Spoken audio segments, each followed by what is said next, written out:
No, su valor, que era bastante, la hizo rebelarse súbitamente y gritar la palabra con fuerza.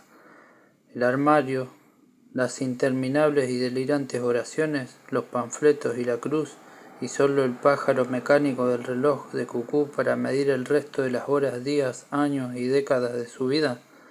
De pronto, como si hubiese comenzado la proyección de un video en su mente, vio que Miss Desjardins corría hacia ella y luego era lanzada contra la pared como una muñeca de trapo cuando empleó su mente contra ella, sin siquiera pensarlo conscientemente. Se volvió de espaldas, en su rostro pintado, sus ojos enloquecidos miraban las estrellas, se había olvidado de el poder. Era el momento de darles una lección, el momento de poner las cosas en su lugar. Rió en forma histérica. Era una de las frases favoritas de su madre. Mamá vuelve a casa, deja su bolso sobre la mesa y dice con un destello de sus gafas: bueno, ese tipo se metió conmigo, pero yo puse las cosas en su lugar. Allí estaba el sistema de irrigación. Ella podía abrirlo. Podría hacerlo fácilmente. Lanzó una risita aguda y se levantó. Caminó descalza hasta las puertas del vestíbulo. Hacer funcionar el sistema contra incendios y cerrar todas las puertas. Mirar hacia adentro y dejar que ellos vieran que lo estaba mirando y riéndose de ellos mientras el agua estropeaba sus vestidos y sus peinados y le quitaba el brillo a los zapatos. Solo sentía que no pudiese ser sangre. El vestíbulo estaba desierto. Se detuvo en un momento cuando subía las gradas y doblégate. Las puertas se cerraron con un golpe bajo la concentrada fuerza que dirigió hacia ellas y se desprendieron los mecanismos neumáticos para mantenerlas cerradas. Oyó que algunos gritaban y para ella fue como una música, una dulce música soul. Durante un instante todo siguió igual y luego pudo sentir cómo las empujaban queriendo abrirlas. La presión era mínima, estaban atrapados. Y la palabra resonó en su mente con un eco enloquecedor. Los tenía en un puño, en su poder. Poder, ¿qué palabra era esa? Recorrió el resto del trayecto y miró hacia adentro. George Dawson estaba pegado al vidrio y luchaba y empujaba con el rostro distorsionado por el esfuerzo. Había otros detrás de él y todos parecían peces en un acuario. Levantó la vista y sí, ahí estaban las cañerías de los irrigadores con sus pequeñas llaves de paso como margaritas de metal. Las cañerías atravesaban las verdes paredes de hormigón por unos pequeños orificios. Había muchas en el interior, recordaba. Una ley para la prevención de incendios o algo así. Incendios. En un instante su mente recordó gruesos cables negros como serpientes, los cables eléctricos que se extendían sobre el escenario. Los asistentes no los alcanzaban a ver porque estaban ocultos por las candilejas, pero ella había tenido que pasar cuidadosamente sobre ellos cuando se dirigía al trono. Tommy la sostenía del brazo. Fuego y agua. Llevó su mente hacia arriba, sintió las cañerías y vio su contorno. Frías, llenas de agua, sintió un sabor a hierro en su boca, a metal mojado y frío, como el sabor del agua cuando uno bebe del pitón de una manguera. Doblégate. Durante un momento no sucedió nada. Luego comenzaron a apartarse de las puertas y a mirar en torno. Se acercó al pequeño rectángulo de vidrio que había en la puerta central y miró hacia adentro. Estaba lloviendo en el gimnasio. Carrie comenzó a reír. Solo había abierto algunos, pero descubrió que mirando directamente a los irrigadores podía seguir con mayor facilidad su curso en la mente. Empezó a abrir más y más. Sin embargo, no era suficiente. Todavía no estaban llorando, así que no era bastante. Hazle daño, entonces, hazle daño. Había un chico junto a Tommy, hacía gestos desesperados y gritaba algo. Mientras ella lo miraba, bajó del escenario y corrió hacia el equipo de la orquesta de rock. Agarró el pie de uno de los micrófonos y quedó paralizado. Carrie lo observó perpleja mientras su cuerpo iniciaba una danza estremecida, casi sin movimiento. Sus pies resbalaban en el agua, sus cabellos se habían erizado como púas y la boca se le abría por impulsos, como si fuera la de un pez. Se veía cómico. Carrie comenzó a reír. Vamos, que todos se vean cómicos. Y en un impulso ciego y repentino reunió todo el poder que podía sentir. Algunas de las luces empezaron a echar humo. Hubo un destello deslumbrante en alguna parte cuando un cable eléctrico cayó sobre un charco de agua. Se producían sordos golpes en su mente cuando los cortocircuitos operaban inútilmente. El muchacho que estaba aferrado al pie del micrófono cayó sobre uno de los amplificadores y se produjo un estallido de chispas color morado, y luego el empavesado del papel crepé que cruzaba el escenario empezó a arder. Justo bajo los tronos, un cable eléctrico de 220 voltios crepitaba en el suelo.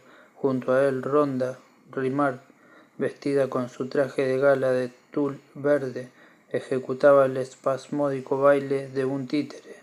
Repentinamente su traje ardió en llamas y ella cayó hacia adelante sin dejar de moverse. Quizá ese fue el momento en que Carrie perdió el control. Se apoyó contra las puertas, su corazón latía frenéticamente, pero su cuerpo estaba helado como un témpano. En su rostro lívido se destacaban dos afiebradas manchas rojas que coloreaban sus mejillas. Su cabeza palpitaba intensamente y había desaparecido todo pensamiento consciente. Se alejó de las puertas tambaleante y las mantuvo cerradas, aunque sin propósito ni plan alguno. En el interior las llamaradas se hacían más brillantes y se dio cuenta borrosamente de que el umbral había sido alcanzado por el fuego. Se dejó caer sobre el escalón superior y puso la cabeza entre las rodillas, tratando de reducir el ritmo de su respiración. Nuevamente estaban tratando de salir por las puertas, pero podían mantenerlas cerradas fácilmente. Eso solo no le exigía ningún esfuerzo. Un oscuro sentido le indicó que algunos de ellos estaban escapando por la salida de emergencia, pero los dejó hacer. Ya se los encontraría más tarde. No se le escaparía ninguno, ni uno solo. Bajó las gradas lentamente y atravesó las puertas exteriores sin dejar de mantener cerradas las del gimnasio. Resultaba fácil, todo lo que tenía que hacer era verlas en su mente. La sirena huyó de repente y le hizo dar un grito y llevarse las manos a la cara. La sirena es solo la sirena de incendios. Por un momento su mente perdió de vista las puertas del gimnasio y algunos de ellos casi lograron salir. No, soy una chica traviesa.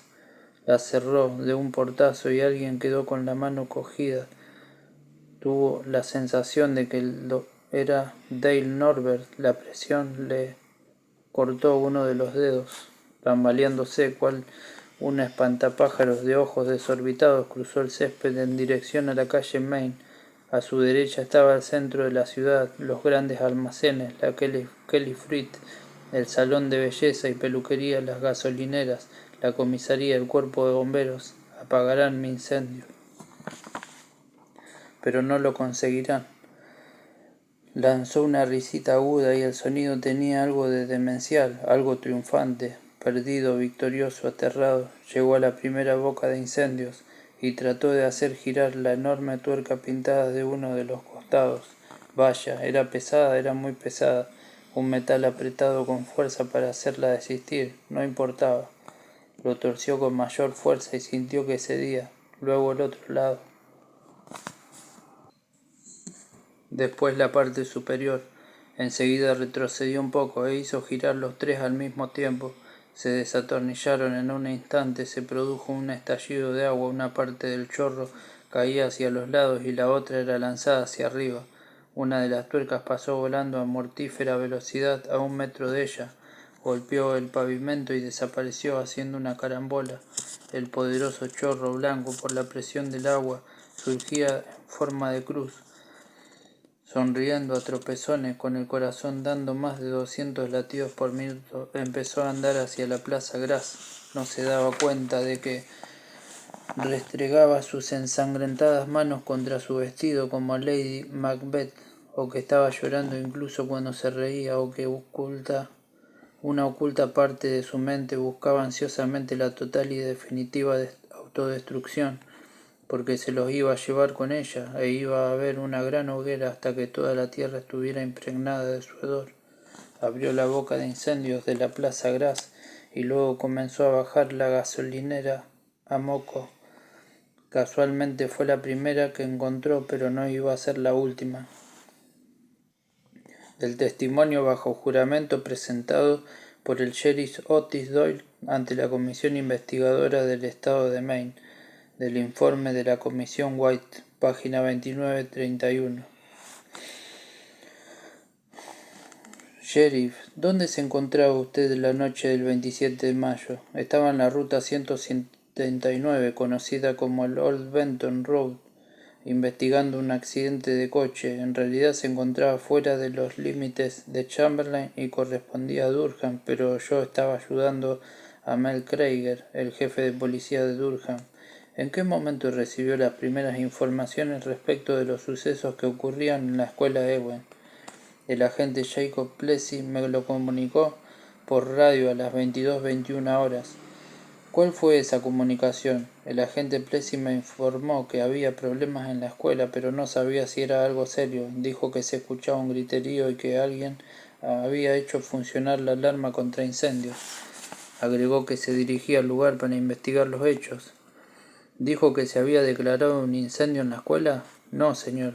¿Le pidió que volviera a informarle? Sí. ¿Cumplió sus instrucciones? No. Murió en la explosión de la gasolinera Moco, situada en la esquina de Main y Summer. ¿Volvió a recibir una comunicación radiofónica relacionada con Chamberlain? Sí, a las 22:42. En ese momento volví a Chamberlain con un sospechoso en el asiento trasero de mi coche, un conductor borracho, como ya he dicho. El caso correspondía a Mel Krieger, pero Durham no tiene cárcel. Cuando llegué con él a Chamberlain no quedaban muchas de la nuestra. ¿Qué comunicación recibió a las 22:42? Recibió una llamada de la policía estatal que había sido retransmitida desde el cuerpo de bomberos de Morton.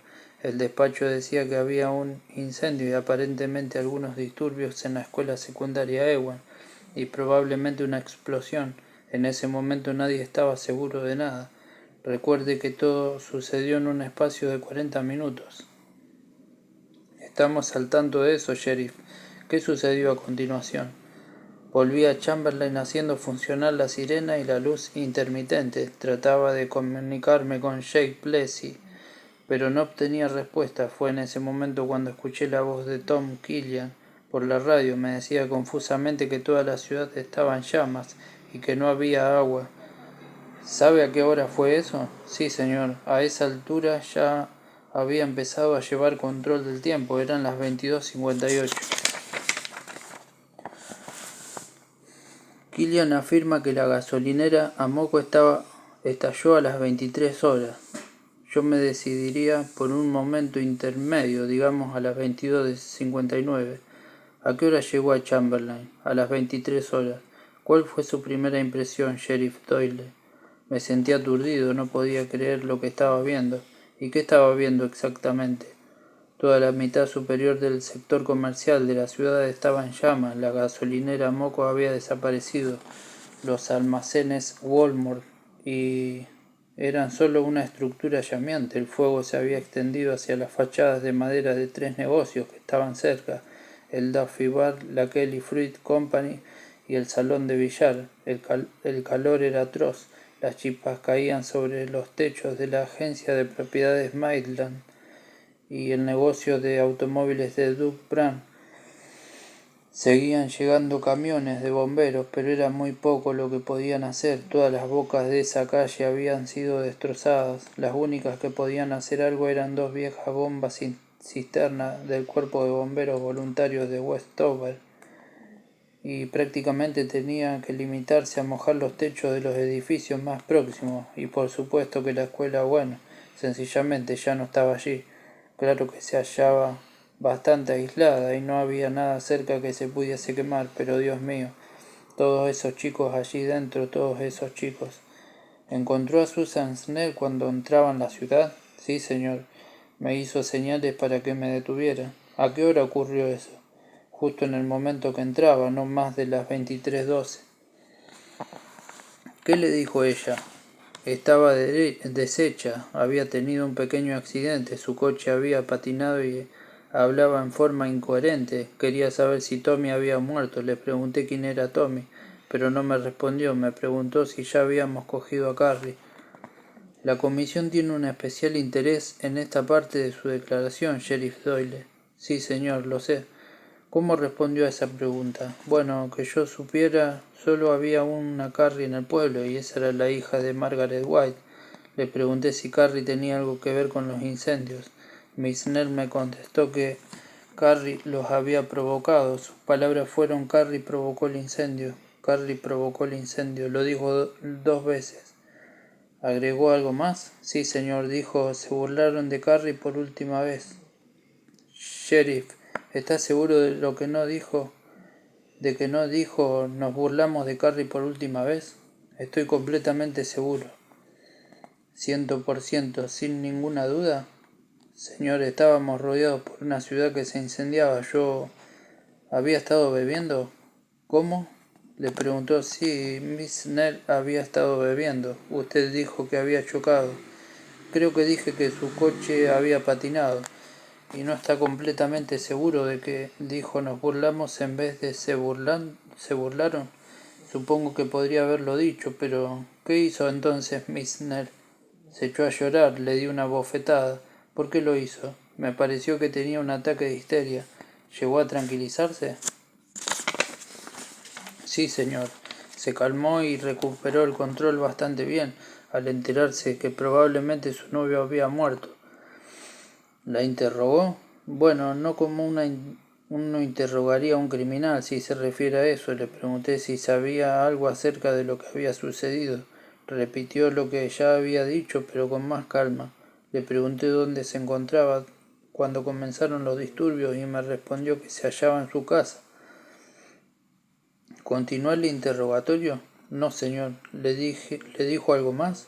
Sí, señor. Me rogó que encontrara a Carrie White. ¿Cómo reaccionó usted ante esa petición? Le dije que se volviera a su casa. Gracias, Sheriff Doyle. Big Money emergió tambaleándose de las sombras cerca del autobanco del Banker Trust. Había una sonrisa dibujada en su rostro, una sonrisa enorme, espantosa, casi siniestra, una sonrisa que flotaba ausente en la llameante oscuridad como un esquivo rasgo de locura. Su cabello, que había sido cuidadosamente alisado para desempeñar sus funciones de maestro de ceremonia, estaba ahora erizado, revuelto como un nido. Pequeñas gotas de sangre originadas por alguna caída que ya no recordaba durante su enloquecida fuga del gimnasio marcaban su frente. Tenía un ojo amoratado y cerrado, como si se lo hubiesen atornillado. Se acercó al coche de patrulla del sheriff Doyle, chocó contra él, rebotó como una bola de billar y sonrió al borracho que dormitaba en el asiento trasero.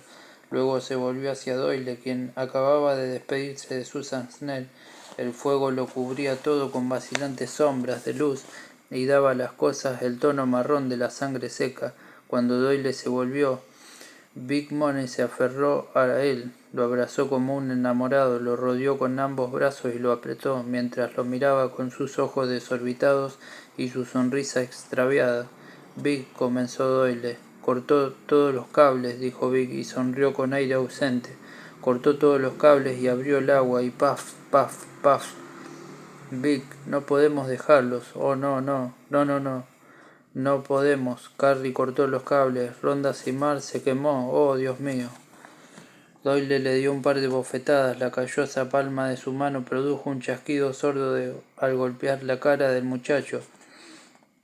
El grito se extinguió con un repentino sobresalto, pero la sonrisa permaneció como un eco maligno, una sonrisa incierta, horrenda. ¿Qué sucedió? Preguntó Doyle con aspereza. ¿Qué sucedió en la escuela? Carrie, murmuró Vic. Carrie fue lo que sucedió en la escuela. Ella... Su voz se desvaneció y se quedó mirando estúpidamente el suelo. Doyle lo sacudió Bruscamente los dientes de Vic entrechocaron con un ruido de castañuelas. —¿Qué pasa con Carrie? La reina del baile —dijo Vic entre dientes—. La empaparon de sangre a ella y a Tommy. —¿Qué? Eran las 23:15. La gasolinera Citgo en la calle Summer estalló con bronco estruendo. La calle se iluminó como un mediodía, y ambos se apoyaron vacilantes en el coche, protegiéndose los ojos con las manos. Una enorme nube de fuego rojo apareció sobre los olmos de Courthouse Park e iluminó un color escarlata el estanque de los patos y el campo de béisbol para niños. En medio de la voraz crepitación que siguió, Doyle pudo distinguir el repiqueteo de los trozos de vidrio, las tablas y los pedazos de hormigón de la gasolinera que volvían al suelo. Una segunda explosión los hizo nuevamente echarse hacia atrás. Todavía no lograba entender. Mi ciudad, todo está sucediendo en mi ciudad. Que eso estaba ocurriendo en Chamberlain, por el amor de Dios, donde bebía limonada en la soleada terraza de su madre y hacía de árbitro en los encuentros amistosos de baloncesto, y donde todas las noches hacía un último recorrido por la ruta 6 hasta llegar más allá de The Cavalier, antes de acostarse a las 2:30 todas las madrugadas. Su ciudad estaba en llamas. Tom Killian salió precipitadamente de la comisaría y corrió hasta el coche de Doyle. Su cabello erizado apuntaba en todas las direcciones, vestía unos pantalones de trabajo de un verde sucio, una camisa y llevaba los zapatos cambiados, pero Doyle pensó que nunca en su vida se había alegrado tanto de ver a alguien. Tom Killian era parte de Chamberlain como todos los demás, y ahí estaba, intacto. —Santo Dios —dijo jadeando—, ¿viste eso? ¿Qué ha sucedido? —preguntó Doyle bruscamente. —Me he hecho cargo de la radio —dijo Killian—, de Mouton Westover. Querían saber si debían mandar ambulancia y le dije que por Dios sí, que mandaran de todo, incluso coches fúnebres. ¿Hice bien? —Sí —respondió Doyle, y se alisó los cabellos. —¿Has visto a Harry Block? Block era el comisario de los servicios públicos y eso incluía el agua. —No, pero la gente Dagan dice que consiguieron agua en el viejo Rennet Block, al otro lado de la ciudad. Están extendiendo las mangueras ahora. Reuní a algunos chicos y están instalando un hospital en la comisaría. Son buenos muchachos, pero el piso se te va a llenar de sangre. Otis Doyle sintió que lo invadía una sensación de irrealidad. Esa conversación no tenía lugar en Chamberlain, no podía ser. —Está bien, Tommy, era lo que tenías que hacer. Vuelve allí y comienza a llamar a todos los médicos que encuentres en la guía telefónica. Yo voy a la calle Sommer. —De acuerdo, Otis. Si te encuentras con la loca esa, ten cuidado. —¿Con quién? —preguntó Doyle. No era un hombre violento, pero en ese momento estaba ladrando. Tom Killian se echó hacia atrás. —Carrie White. —¿Quién? —¿Cómo lo sabes? Killian parpadeó lentamente. —No sé, solo que se me vino a la cabeza. Del indicador eléctrico automático nacional de la Associated Press a las 23:46 horas. Chamberlain, Maine. Un desastre de grandes proporciones se ha abatido sobre la ciudad de Chamberlain, Maine, esta noche.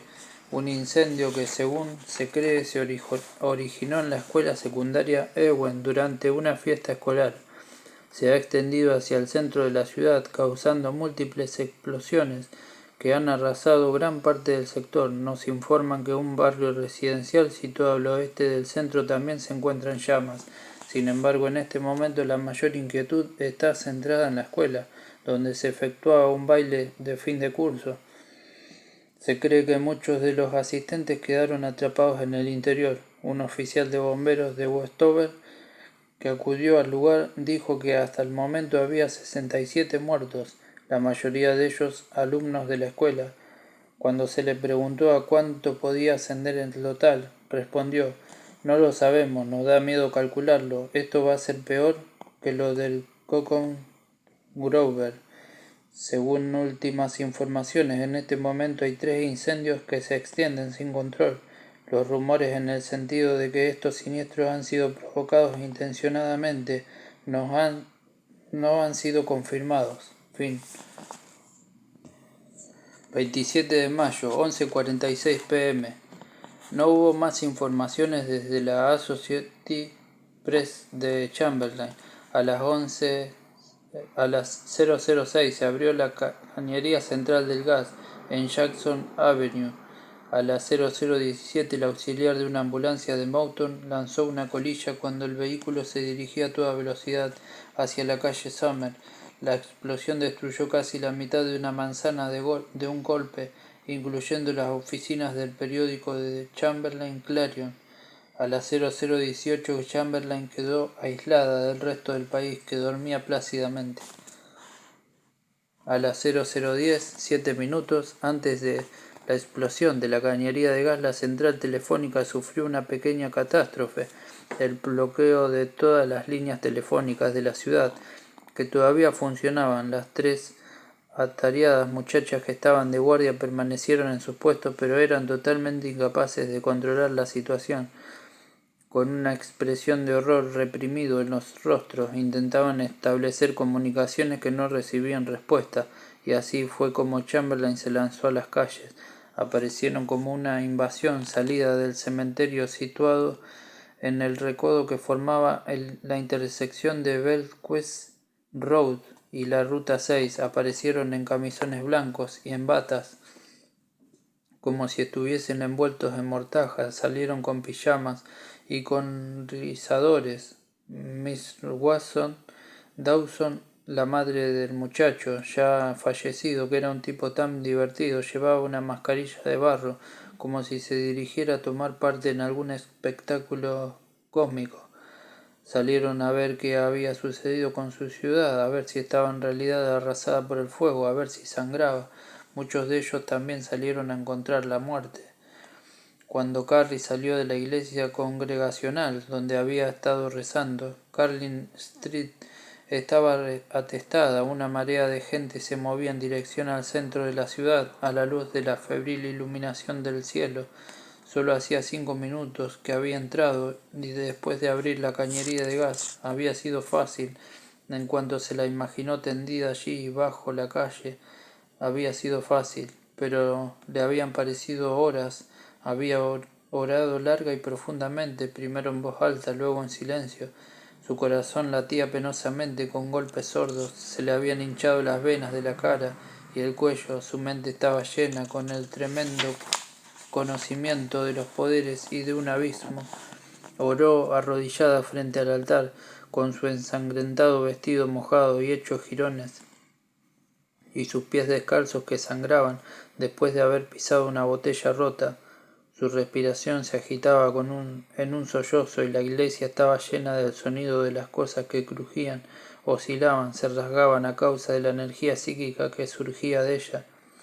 Caían los reclinatorios, volaban los himnarios, y un cáliz y una patena de plata surcaban silenciosos al aire en medio de la abovedada oscuridad de la nave. Para ir a estrellarse contra una pared distante. Rezaba y no recibía respuesta. Allí no había nadie, o si había alguien, él, no se atrevía a responder a su plegaria. Dios le había vuelto el rostro, y ¿por qué no? Ese horror también era obra de él, de modo que abandonó la iglesia, la abandonó para irse a casa y encontrarse con su madre y hacer que la destrucción fuese completa. Se detuvo en la última de las gradas y miró el tropel de gente que fluía hacia el centro de la ciudad. Animales, que se quemen entonces, que las calles se llenen con el olor del sacrificio, que el nombre de este lugar sea llamado Raqqa, y él, doblégate. Y los transformadores de corriente sobre los postes del alumbrado estallaron con una luz púrpura nacarada y escupieron chispas como una rueda de fuegos artificiales. Los cables de alta tensión cayeron sobre el pavimento y se amontonaron desordenadamente. Algunos corrieron y fue malo para ellos, porque en ese momento toda la calle estaba sembrada de cables, y comenzó el olor y comenzó la quemazón. La gente empezó a gritar y a retroceder y tocó los alambres y se vio presa de una espasmódica danza eléctrica. Algunos ya estaban tumbados sobre la calzada, con sus batas y sus pijamas ardiendo lentamente. Carrie se dio media vuelta y miró fijamente la iglesia que acababa de abandonar. La pesada puerta se cerró con súbita violencia. Como impulsada por un huracán, se volvió y caminó en dirección a su casa. Del testimonio bajo juramento presentado por Mirs Cora Simard ante la Comisión Investigadora del Estado, del informe de la Comisión White, página 217-218. Mirs Simard, tenemos entendido que usted perdió a su hija la noche del baile y lo sentimos profundamente. Trataremos de que esto sea lo más breve posible. Gracias, quiero ayudar si puedo, por supuesto. Se encontraba usted en la calle Carlin aproximadamente las 00:12 cuando Carrita White salió de la iglesia congregacional que se encuentra en esa calle. Sí, ¿qué hacía usted allí? Mi marido se había ido a Boston a pasar el fin de semana, un asunto de negocios, y Rhonda estaba en el baile de la escuela. Yo me había quedado sola en casa, viendo la televisión mientras la esperaba. Estaba viendo la película que dan los viernes cuando sonó la sirena del ayuntamiento, mas no la relacioné con la fiesta, pero luego la explosión. No sabía qué hacer, traté de llamar a la policía, pero la línea estaba comunicando. Yo entonces... Cálmese, Miss Simard, tiene todo el tiempo que quiera. Empecé a ponerme frenética, hubo una segunda explosión, la de la gasolinera, a moco. Ahora lo sé, y decidí bajar al centro a ver qué ocurría. Había un resplandor en el cielo, un resplandor horrible. En ese momento Miss Giles comenzó a dar golpes en mi puerta. ¿Miss George Giles? Sí, ellos viven a la vuelta de la esquina, en la calle Willow 217, muy cerca de la calle Carlin. Golpeaba y gritaba: «Cora, ¿estás ahí? ¿Estás ahí?» Abrí la puerta. Ella llevaba una bata de baño y zapatillas. Parecía tener los pies helados. Me dijo que habían llamado a Auburn para averiguar si sabían algo y le habían dicho que había un incendio en la escuela. Yo dije: «Dios mío, Rhonda está en el baile». ¿Fue ese el momento en que decidió ir al centro de la ciudad con Miss Giles? No decidimos nada, sencillamente fuimos. Me puse un par de zapatillas, unas de Rhonda, creo. Tenía unos pomponcitos blancos. Debí haberme puesto mis zapatos, pero en ese momento era incapaz de pensar. Creo que tampoco lo estoy haciendo ahora. ¿Qué puede interesarle esta historia de los zapatos? Dígalo a su modo, Miss Simard. Gracias. Saqué una chaqueta vieja de alguna parte, se la pasé a Miss Giles y salimos. ¿Había mucha gente bajando por la calle Carlin? No sé, estaba demasiado alterada, quizá unas 30 personas, a lo mejor más. ¿Qué sucedió? Georgette y yo caminamos hacia la calle Main, tomadas de la mano como dos pequeñas que tienen que cruzar un campo de noche. A Georgette le castañaban los dientes, lo recuerdo. Quería pedirle que dejara de hacerlo, pero me pareció que sería una mala educación. Una calle y media antes de llegar a la iglesia congregacional, vi la puerta abierta y me dije a mí misma: alguien ha entrado a pedir ayuda a Dios, pero un segundo más tarde comprendí que no era así.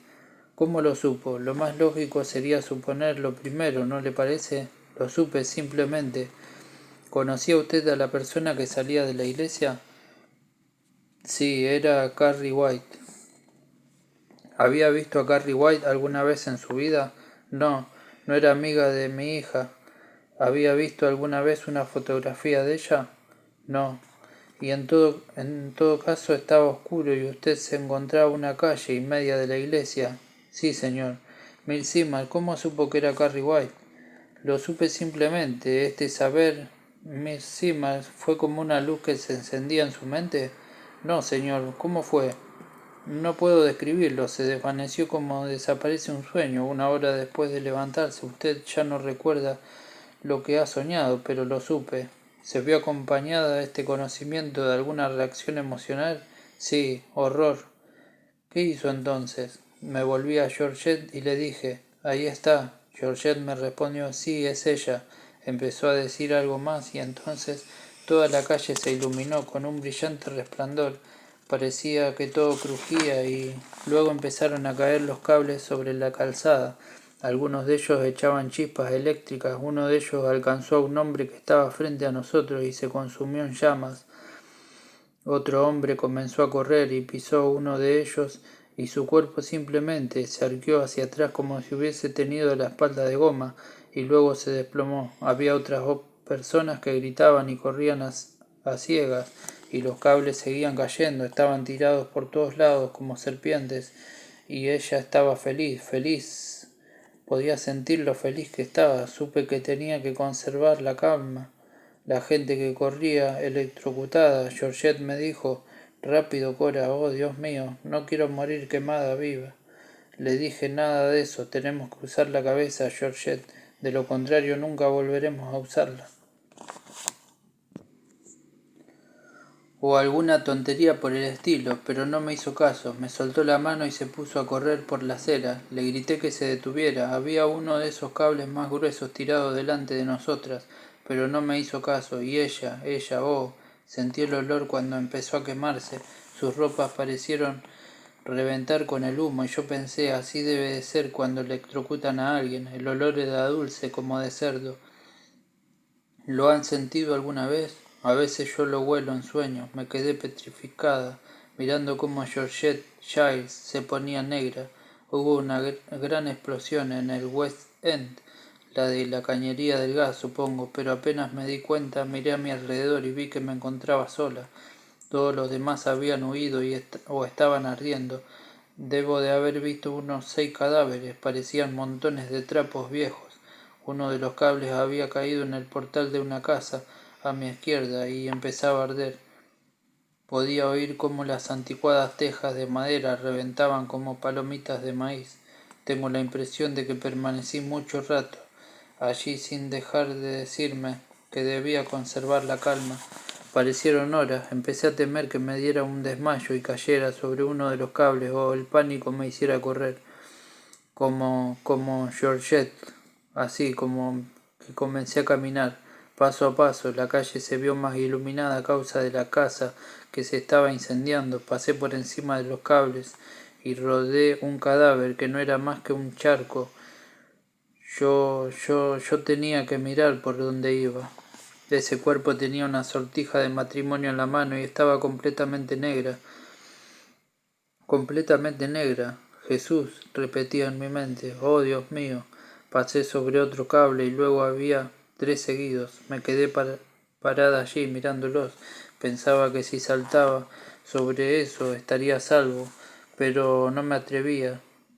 ¿Saben en qué estaba pensando?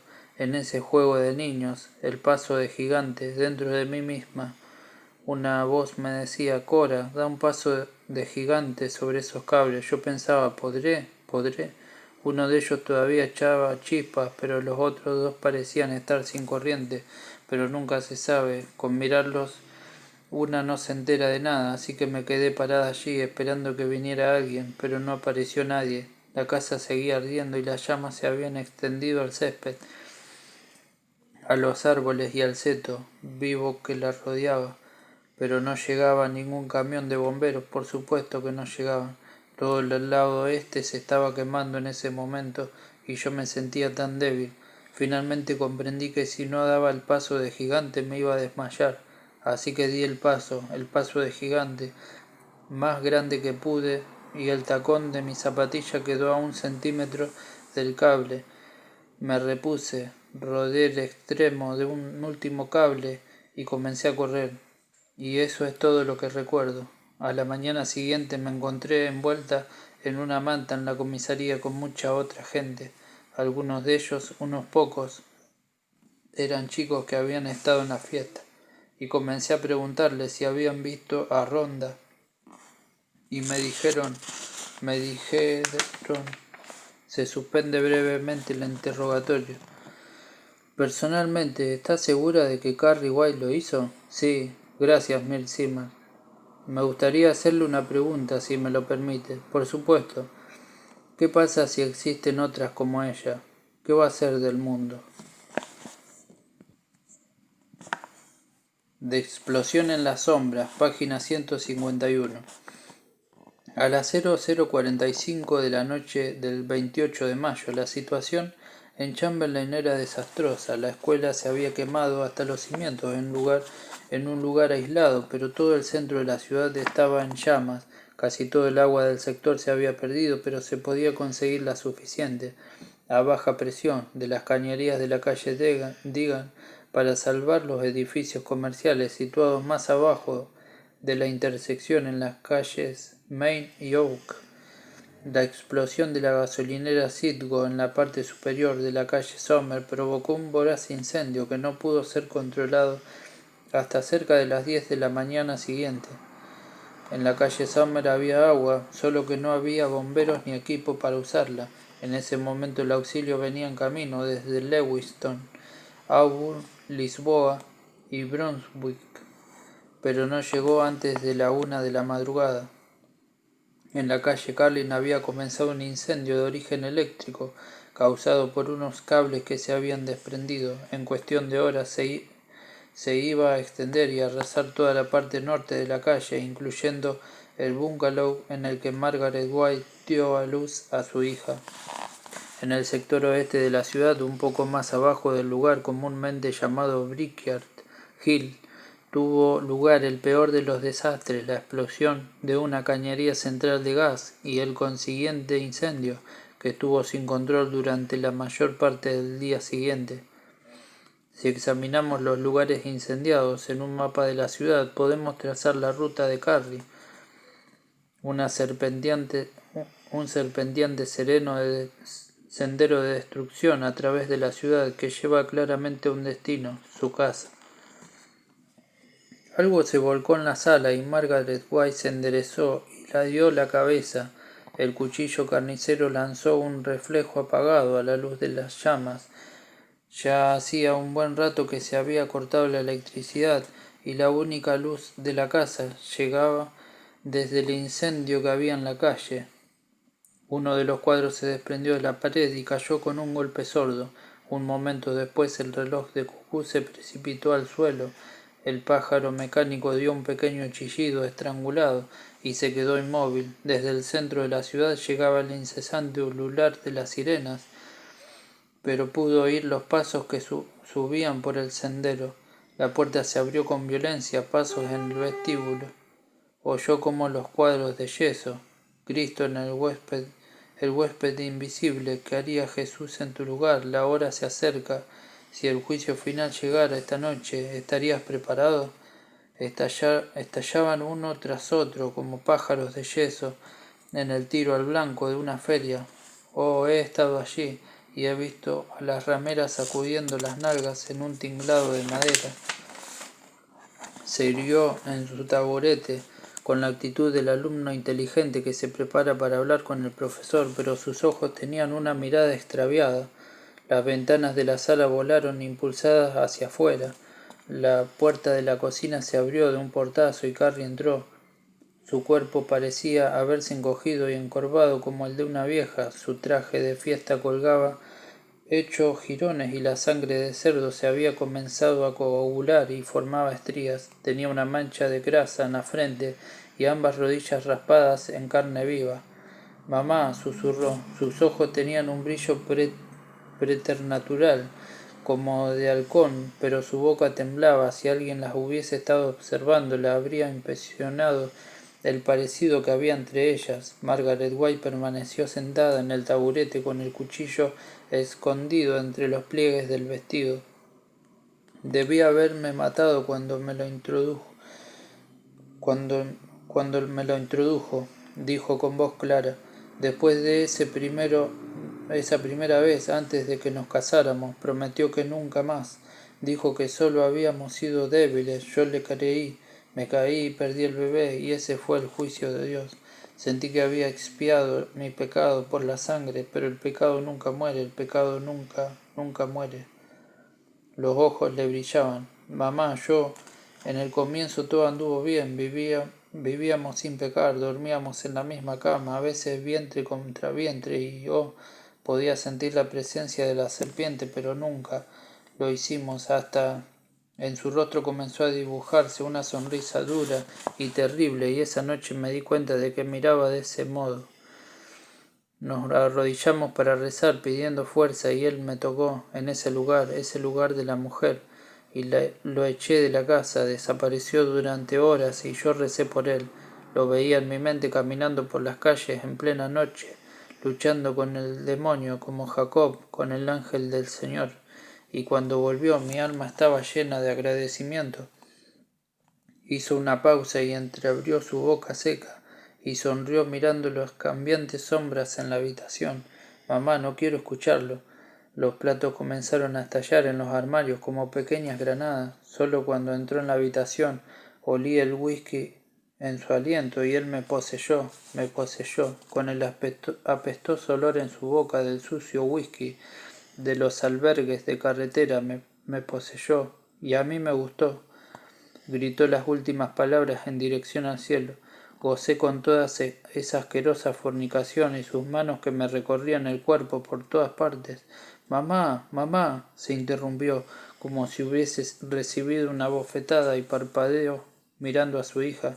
Estuve a punto de matarme, continuó en un tono de voz más normal, y Ralph lloró y dijo que debíamos expiar, y no lo hice, y luego él se murió, y entonces pensé que Dios me había castigado con el cáncer, que estaba convirtiendo mis partes femeninas en algo tan negro y podrido como mi alma pecadora.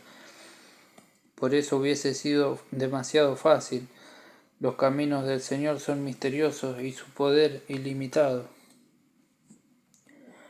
Ahora lo veo claro. Cuando comenzaron los dolores fui a buscar un cuchillo. Este cuchillo, exclamó, alzándolo de entre los pliegues de su falda, y esperó que tú llegaras para poder realizar mi sacrificio. Pero fui débil y reincidente. Cogí el cuchillo nuevamente cuando tenía 3 años, y otra vez mi flaqueza pudo más, y ahora el demonio ha llegado a casa. Mantuvo el cuchillo en alto con los ojos hipnóticamente fijos en la destellante curva de la hoja. Carrie dio un lento y torpe paso adelante.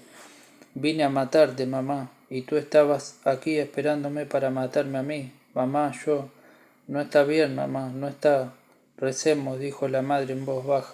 Sus ojos estaban fijos en los de Carrie y había en ellos una expresión espantosa, demencial. La luz que proyectaba el incendio se hacía más brillante y bailaba sobre las paredes como un demonio. Por última vez recemos. Mamá, ayúdame, gritó Carrie y cayó de rodillas con la cabeza inclinada y las manos levantadas en una súplica. Su madre se inclinó hacia adelante y el cuchillo bajó, describiendo un arco centelleante. Carrie, que quizá alcanzó a verlo por el rabillo del ojo, se echó hacia atrás violentamente en vez de introducirse en su espalda. El cuchillo se le hundió en el hombro hasta la empuñadura. Los pies de Miss White se enredaron en el taburete, cayó y quedó sentada en el suelo. Permanecieron mirándose como en un cuadro silencioso. La sangre empezó a juntarse alrededor de la empuñadura del cuchillo y a gotear sobre el suelo. Luego Carrie dijo suavemente: «Te voy a hacer un regalo, mamá». Margaret trató de levantarse, resbaló y cayó con las manos y las rodillas en el suelo. «¿Qué vas a hacer?», gruñó ásperamente. «Me estoy imaginando tu corazón, mamá», dijo Carrie. «Resulta más fácil cuando uno ve las cosas en la mente. Tu corazón es un gran músculo rojo. El mío late con más fuerza cuando uso mi poder. El tuyo va un poquito más despacio ahora, un poquito más despacio». Margaret intentó levantarse y no lo consiguió, y agitó la mano ante su hija haciendo un gesto contra el mal de ojo. «Un poco más despacio, mamá. ¿Sabes cuál es el regalo, mamá? Lo que siempre has querido, las tinieblas y el Dios que vive allí, cualquiera que sea». Margaret White susurró: «Padre nuestro que estás en los cielos». «Más lento, mamá, más lento». «Santificado sea tu nombre». «Siento como la sangre se aleja de tu corazón». «Más lento». «Vénganos tu reino». «Tienes los pies y las manos como el mármol, como el alabastro, blancos». «Hágase tu voluntad». «Mi voluntad, mamá». «Más lento». «Así en la tierra, más lento». Se desplomó hacia adelante, retorciéndose las manos. «En el cielo», Carrie susurró. «Punto final».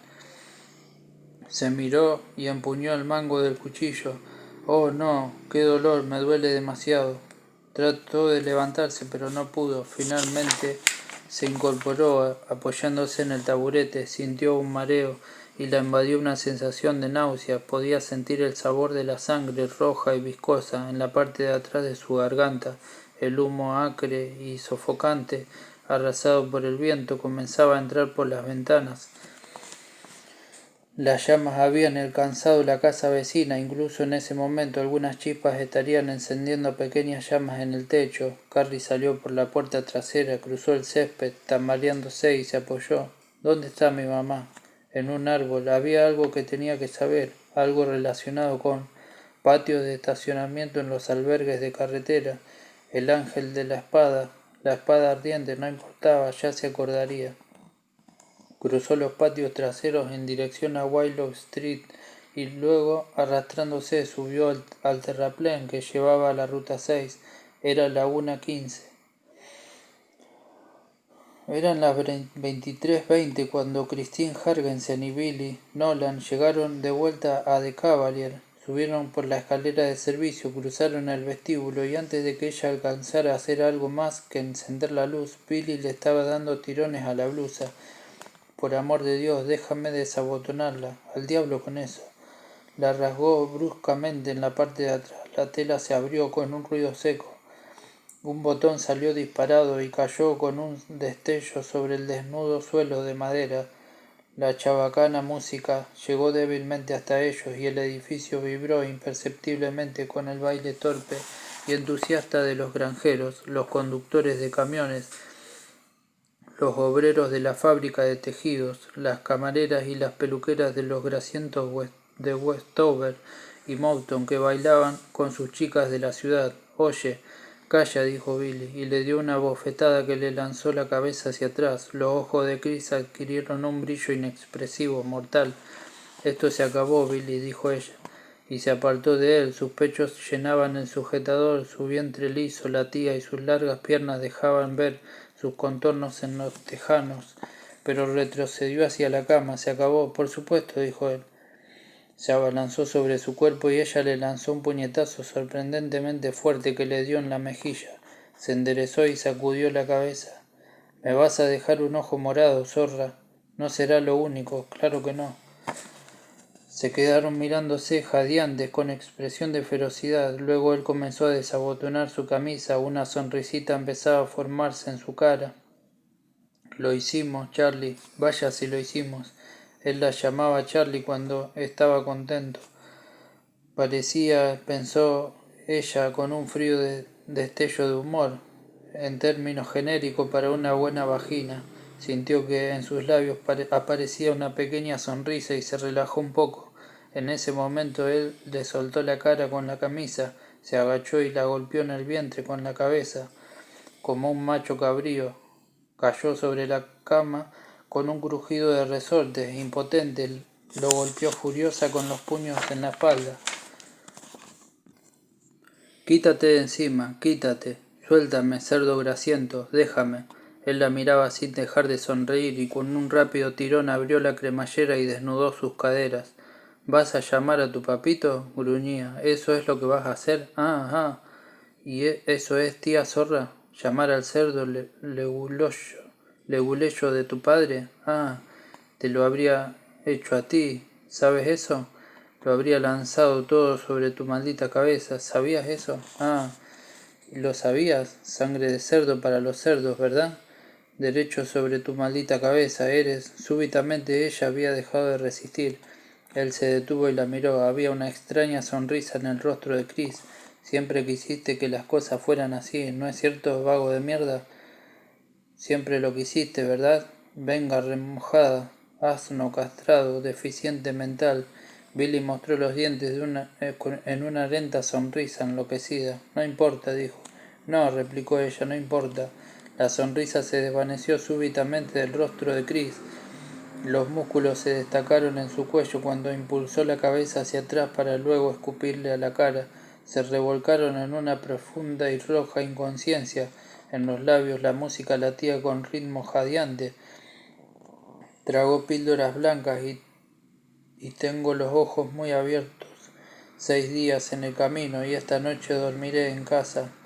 A voz en cuello, estridente, un conjunto de 5 tíos que llevaban camisas de cowboy con lentejuelas y tejanos con brillantes remaches, que de vez en cuando se pasaban el dorso de la mano por la frente para enjuagar el sudor mezclado con brillantina. Había un primer guitarrista, un rítmico, un bronce, un segundo guitarrista y un batería. Nadie escuchó la sirena de la ciudad, ni la primera explosión ni la segunda, y cuando estalló la cañería de gas y la música se detuvo y un coche llegó hasta el aparcamiento y alguien empezó a gritar. Chris y Billy estaban dormidos. Chris despertó repentinamente. Sobre la mesita de noche el reloj indicaba la 1:05 y alguien daba fuertes golpes en la puerta. «Billy», gritaba la voz. «Levántate, Billy». Billy se agitó, se dio vuelta y volcó el despertador. «¿Qué mierda pasa?», dijo con voz apagada y se incorporó. Sintió un escozor en la espalda. La zorra lo había cubierto de arañazos. Apenas se había dado cuenta en el momento, pero ahora iba a tener que mandarla a casa con las piernas abiertas, así iba a saber quién era él. El silencio fue como un impacto. Silencio. The Cavalier no cerraba antes de las 2. De hecho, alcanzaba a ver el anuncio de neón que se encendía y se apagaba al otro lado del polvoriento cristal de la ventana. Aparte los incesantes golpes en la puerta.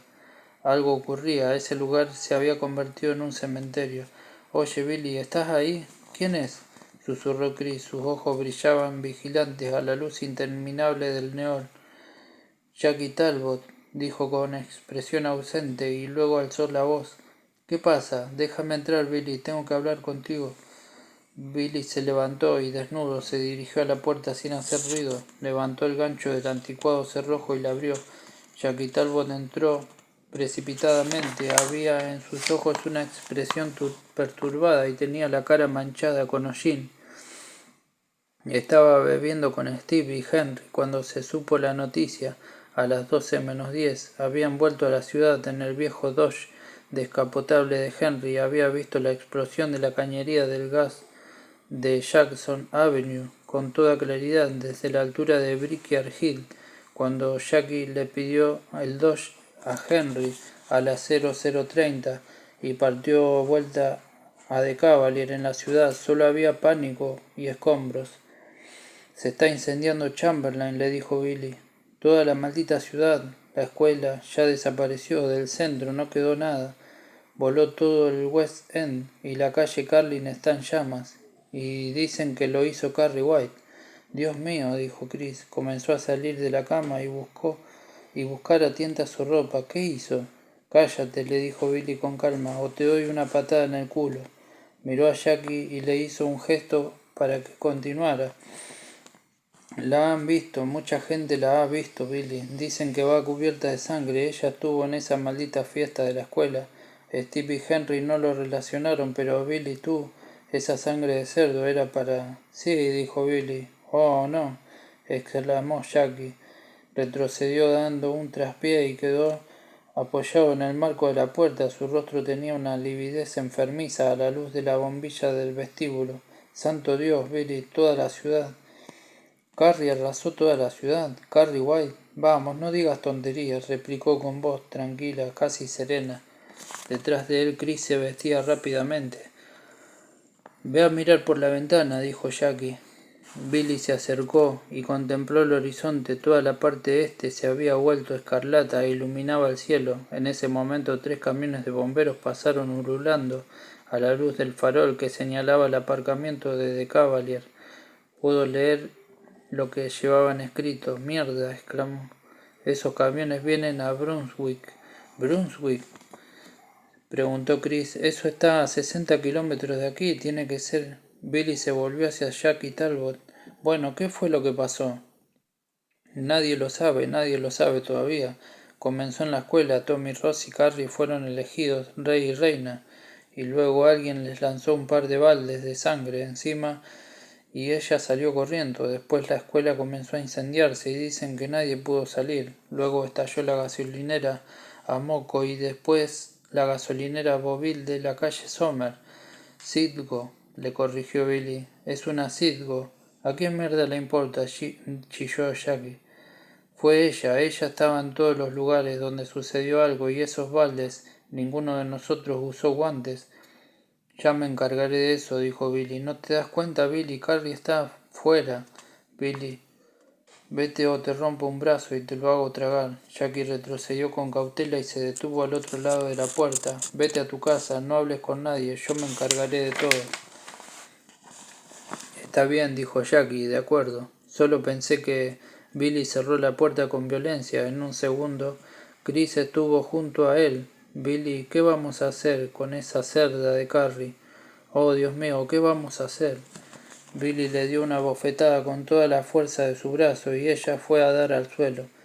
Se sentó con las piernas separadas en aturdido silencio durante un momento y luego se llevó las manos a la cara y comenzó a sollozar.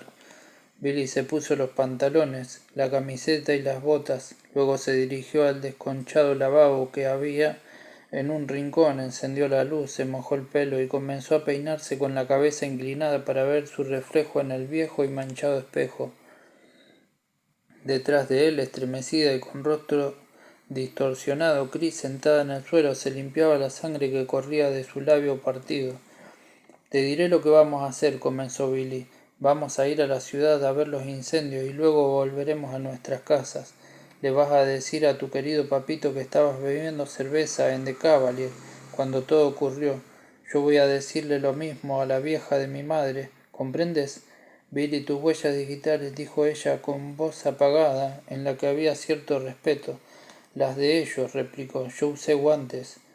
¿Te delatarían? Preguntó Chris. Si la policía los coge y los interroga. Por supuesto que hablarían. Los rizos y los remolinos estaban casi en su lugar, brillaban a la mortecina luz de un globo manchado por las moscas, como torbellinos en aguas profundas. En su rostro había una expresión de calma, de reposo. El peine que usaba era un viejo y gastado hace, en el que rebosaba la grasa. Su padre se lo había regalado al cumplir los 11 años y no se lo había quebrado ni un solo diente, ni uno solo. A lo mejor nunca llegan a encontrar los baldes, dijo, y si lo hacen quizá las huellas hayan desaparecido quemadas, no sé, pero si Doyle agarra a alguno de ellos, yo me largo a California, tú haz lo que te parezca. ¿Me llevarías contigo? Preguntó Chris. Le miró desde el suelo, el labio había adquirido dimensiones negroides. Habría una súplica en sus ojos. Quizá, respondió él y sonrió, pero no lo haría, nunca más. Ven, vamos a la ciudad.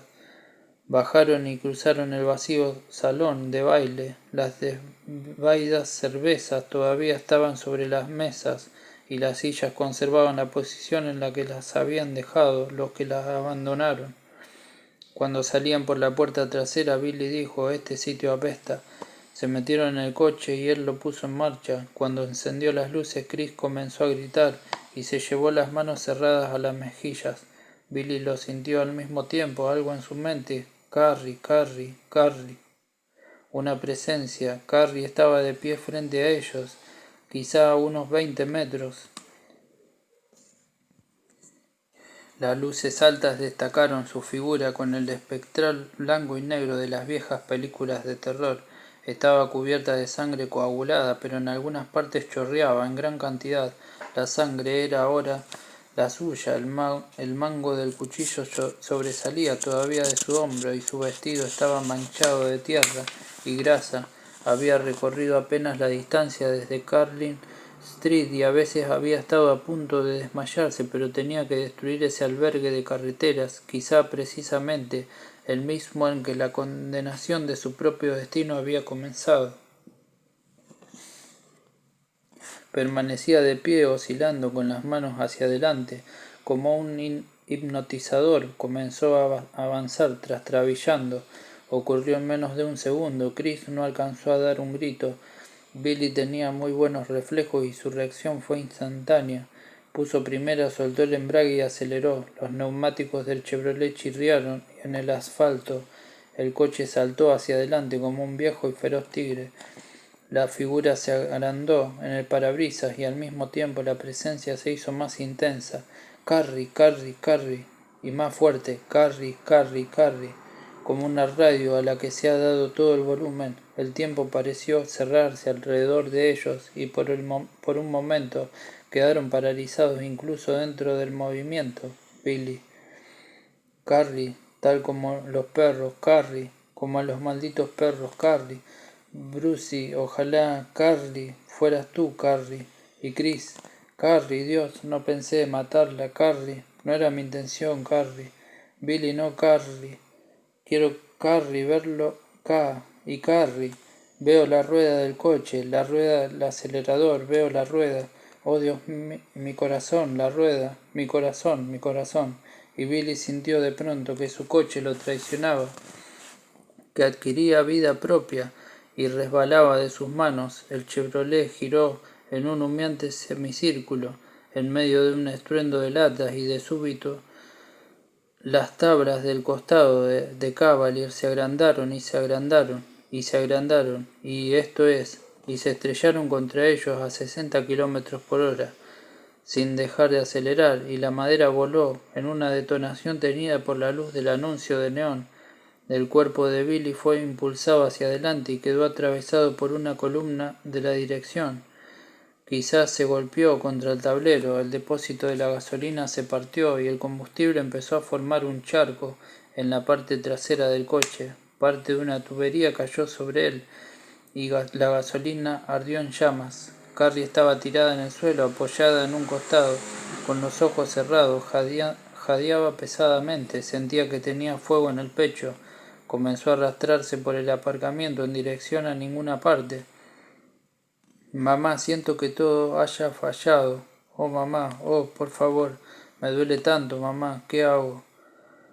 Y de repente ya nada pareció importar, nada importaba, si solo conseguía darse vuelta, darse vuelta, darse vuelta y mirar las estrellas, darse vuelta y mirar una vez y morir. En ese estado la encontró Sue a las 2 de la mañana, después de hablar con el sheriff Doyle. Sue bajó por la calle y se sentó en los escalones de la lavandería automática. Miraba al cielo en llamas, sin verlo. Tommy estaba muerto, sabía que era cierto y lo aceptaba con una tranquilidad que resultaba espantosa. Y Carrie era la culpable. No se podía imaginar cómo lo sabía, pero su convicción era tan clara y precisa como una operación aritmética. El tiempo pasaba, no importaba. Macbeth había asesinado al sueño y Carrie había asesinado el tiempo. No estaba mal, una buena comparación. Sue sonrió tristemente. ¿Sería ese el fin de nuestra heroína, la dulce Miss graduada de 16 años? Se acabarían sus preocupaciones por el club de campo y Clean Corners, no más. Todo eso había desaparecido, extinguido por el fuego. Alguien pasó corriendo y dijo algo de que la calle Carlin se estaba incendiando, mejor para la calle Carlin. Tommy había muerto y Carrie había ido a asesinar a su madre. Se irguió tensa y miró las sombras. Ignoraba cómo lo sabía, no tenía ninguna relación con lo que había leído sobre la telepatía, no vio imágenes en su mente, no hubo destellos reveladores sobre el prosaico conocimiento, de la misma manera que uno sabe que el verano sigue a la primavera, que puedes morir de cáncer, que la madre de Carrie ya había muerto, que el corazón latió agitadamente en su pecho. Muerto. Examinó su conocimiento del suceso, tratando de ignorar el hecho insólito e insistente de que su conocimiento no se originaba en nada. Si Margaret White había muerto, algo relacionado con el corazón, pero ella había dado una cuchillada a Carrie. Carrie estaba muy mal herida y había sangrado, no había más. Se levantó y volvió corriendo al coche de su madre. 10 minutos más tarde aparcaba en la esquina de las calles Blanks y Carlin, donde tenía lugar el incendio. No habían llegado los camiones todavía para combatir el fuego, pero habían puesto vallas en los extremos de la calle y unas lamparillas grasientas y humeantes iluminaban un letrero que decía «Peligro, cables de alta tensión». Sue hizo un rodeo, cruzó 2 patios traseros y atravesó un alto seto vivo que la arañó con sus ramitas rígidas. Salió a un patio más allá de la casa de los White y cruzó hacia ella. El apartamento estaba en llamas, el techo era una brasa, No se podía ni siquiera pensar en acercarse lo suficiente para mirar hacia adentro, pero a la intensa luz de las llamas vio algo mejor, las salpicaduras de sangre que señalaban las huellas de Carrie.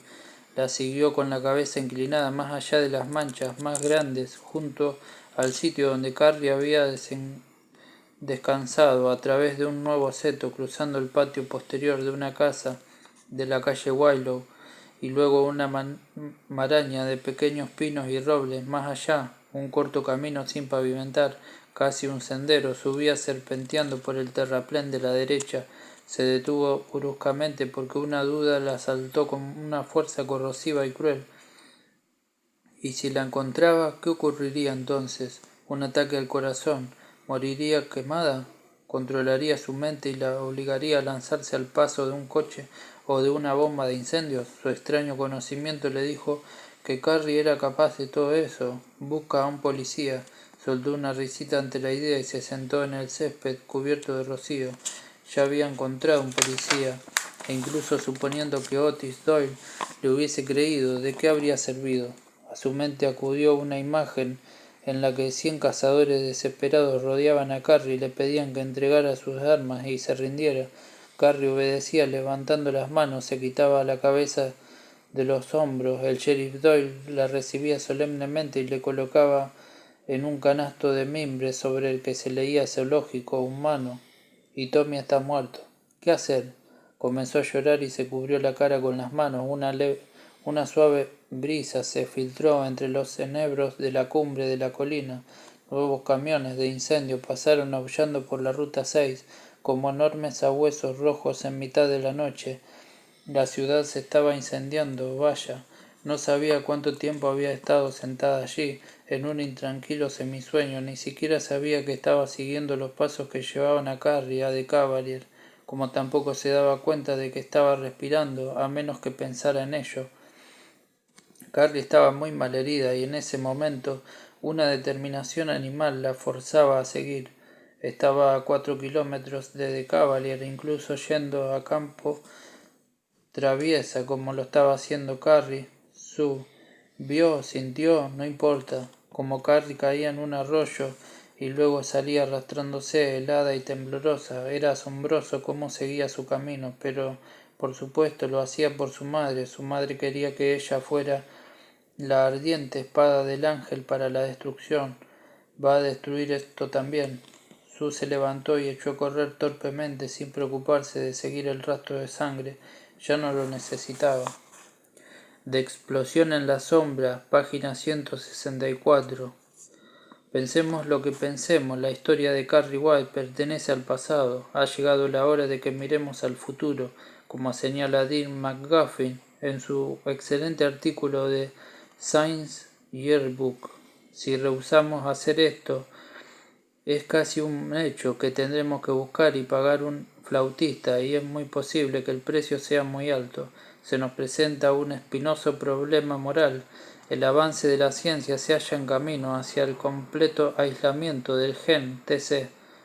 Existe cierto consenso en el mundo científico. Consulte, por ejemplo, el artículo Puntos de vista sobre el aislamiento del gen Tc, con recomendaciones específicas respecto de sus parámetros de control, de Burke y Hannigan, aparecido en el Microbiology Annual, Universidad de Berkeley, 1982, en el sentido de que cuando se establezca un test para detectar su presencia, todos los niños en edad escolar serán sometidos a ese test, del mismo modo que actualmente todos se someten al test de la tuberculina. Sin embargo, el TC no es un germen ni un virus, es un elemento constitutivo de las personas que lo posee igual que el color de sus ojos. Si el potencial telequinético se manifiesta como parte de la pubertad, y si este hipotético test se aplica a los niños que van por primera vez a la escuela, ciertamente que podremos estar prevenidos, pero en este caso, ¿podemos decir que un hombre prevenido vale por 2? Si el test de la TB resulta positivo, el niño puede ser tratado o aislado. Si el test TC resulta positivo, no disponemos de ningún tratamiento excepto dispararle un tiro en la cabeza. ¿Por qué? ¿Cómo vamos a encerrar a una persona que con el tiempo adquirirá un poder que le permitirá derribar todas las paredes?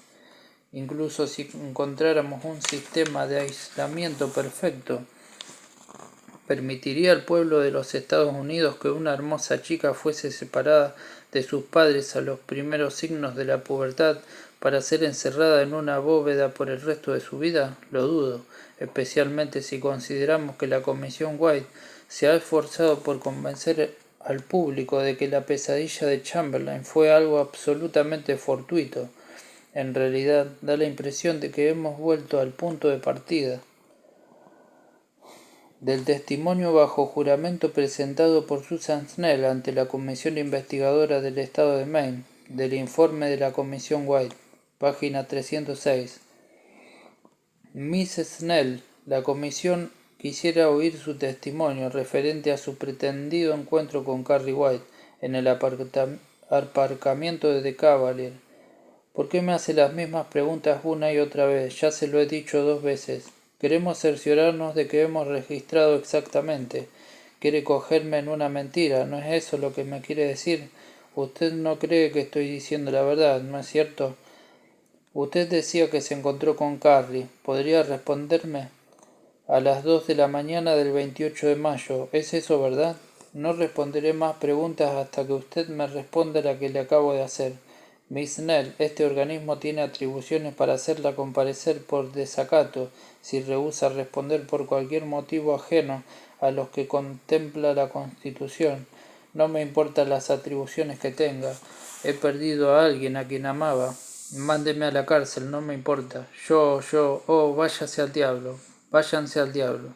Están tratando de, no sé, crucificarme o algo así. Déjenme en paz. Se suspende brevemente el interrogatorio. Miss Snell, ¿desea continuar su declaración en este momento? Sí, pero no permitiré que me presionen, señor presidente. Por supuesto que no, jovencita. Nadie quiere presionarla. Veamos. Usted afirma que se encontró con Carrie en el aparcamiento de este bar a las 2 de la mañana. ¿Es eso? Sí. ¿Sabía que eran las 2?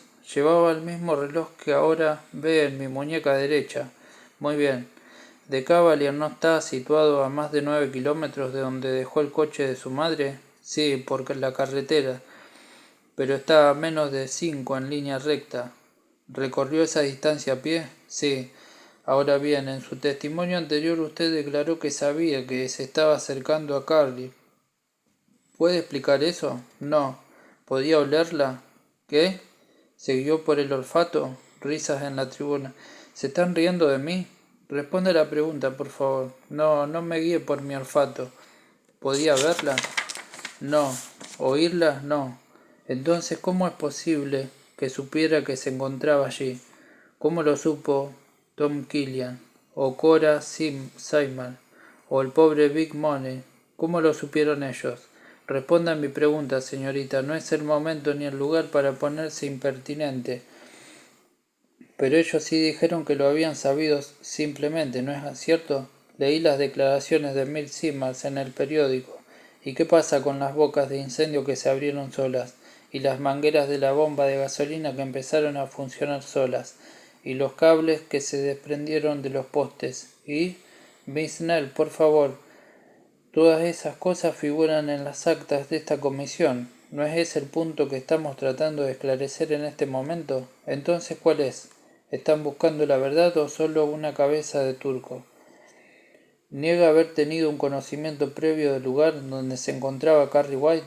Por supuesto que sí, la idea es absurda. ¿Sí? ¿Y por qué es absurda? Bueno, si está sugiriendo que hubo alguna especie de conspiración es absurdo, porque Carrie estaba agonizando cuando la encontré. No podemos decir que fue una manera fácil de morir. Si no tenía un conocimiento previo de su paradero, ¿cómo pudo dirigirse exactamente donde se encontraba? Pero qué pregunta más estúpida. ¿No ha escuchado todo lo que se ha dicho aquí? Todo el mundo sabía que era Carrie. Cualquiera podría haberla encontrado si lo hubiese intentado mentalmente, pero no la encontró cualquiera, fue usted. ¿Puede decirnos por qué la gente no apareció de todos lados como limaduras de hierro atraídas por un imán? se estaba debilitando rápidamente. Supongo que tal vez la zona de su influencia estaba disminuyendo. Creo que estará de acuerdo con que su posición tiene una base muy débil. Por supuesto que sí, sobre el tema de Carrie White, todas nuestras suposiciones tienen una base muy débil. Como usted quiera, Miss Snell. Hablemos ahora de... En el primer momento, cuando subió al terraplén que está situado entre el prado de Henry Drain y el aparcamiento de Cavalier, pensó que Carrie estaba muerta. Su cuerpo yacía en medio del patio y veía extrañamente encogido. Sue se acordó de los animales muertos que había visto en la carretera 495, marmotas y mofetas que habían sido aplastadas por camiones que pasaban a gran velocidad, pero la presencia seguía en su mente, vibrando obstinadamente, repitiendo una y otra vez los signos claves de la personalidad de Carrie White. La esencia de Carrie, una gestalt, a veces muda, a veces estridente, sin anunciarse con trompetas, sino creciendo y menguando en oscilaciones constantes, inconsciente. Cruzó el cerco que rodeaba el patio de estacionamiento, sintiendo el calor del incendio contra su rostro. De Cavalier era una construcción de madera y se quemaba rápidamente. Los carbonizados restos del coche mostraban su contorno en llamas a la derecha de la puerta posterior. Entonces Carrie había hecho eso también. No se acercó a mirar si había habido alguien adentro. En todo caso ya no importaba. Se acercó hacia donde se encontraba Carrie tendida de costado. No podía escuchar sus propios pasos en medio del feroz crepitar del fuego. Miró la retorcida figura con una piedad amarga, confusa. El mango del cuchillo se destacaba cruelmente en el cuello y estaba tendida en un pequeño charco de sangre. Parte de ella brotaba de su boca. Parecía que la inconsciencia la había sorprendido en el momento en que intentaba darse vuelta. Había sido capaz de provocar incendios, derribar cables eléctricos, matar casi con el solo pensamiento, y ahí estaba, tirada sin poder darse vuelta. Sue se arrodilló, la cogió de un brazo y del hombro sano y la puso suavemente de espaldas. Carrie gimió pesadamente y sus ojos parpadearon. En la mente de Sue la percepción se hizo más intensa, como una imagen desenfocada que empieza a aclararse. ¿Quién está ahí? Y Sue, sin pensarlo, respondió de la misma manera: yo, Sue Snell. Aunque no necesitaba pensar en su nombre, la idea de ella como sí misma no correspondía a palabras ni a imágenes. La comprensión de este hecho hizo que todo se aproximara, se convirtiera en algo real, y la compasión por Carrie atravesó el aturdimiento que le había provocado la impresión. Y Carrie, con un lejano y mudo reproche: se burlaron de mí, todos se burlaron de mí. Carrie, ni siquiera sé lo que ocurrió a Tommy. Se burlaron de mí, eso es lo que ocurrió. Se burlaron y se burlaron suciamente. La mezcla de imagen y emoción resultaba pasmosa, indescriptible: sangre, tristeza, temor. La última de las bromas de una larga serie. Todas pasaron velozmente en un recuento vertiginoso que hizo que la mente de Sue diera vueltas y vueltas, sin esperanza, sin esperanza. Compartían la espantosa totalidad del conocimiento perfecto. Carrie, no como me hace daño. Ahora las chicas arrojaban paños higiénicos en medio de risas y burlas, y el rostro de Sue se reflejaba en su propia mente, feo, caricaturizado, con una boca desproporcionada, cruelmente hermoso. Mira las sucias bromas, mira toda mi vida, una larga sucia broma. Mira, Carrie, mira dentro de mí. Y Carrie miró. La sensación fue aterradora. Su mente y su sistema nervioso se habían convertido en una biblioteca. Alguien la recorría con una necesidad desesperada, con los dedos deslizándose suavemente sobre los estantes de libros. Sacaba alguno, lo hojeaba, lo volvía a su lugar, dejaba caer otros y sabía que las páginas se agitaran, enloquecidas. Escenas vislumbradas. Yo cuando era pequeña le odio papá, mamá, labios gruesos, oh los dientes, Bobby me empujó, oh mi rodilla, el coche, quiero ir en el coche, vamos a visitar a la tía Cecilia, mamá, ven, hice pis, en el viento de la memoria incansable hasta llegar finalmente hasta un estante que tiene como título Tommy y como subtítulo Baile de gala. libros que se abren con violencia, experiencias vislumbradas, anotaciones al margen con todos los jeroglíficos de las emociones más complejos que la piedra Rosetta. Examinaba, encontraba más de lo que la misma Sue sospechaba: amor por Tommy, celos, egoísmo, necesidad de subyugarlo y obligarlo a invitar a Carrie, repulsión por Carrie.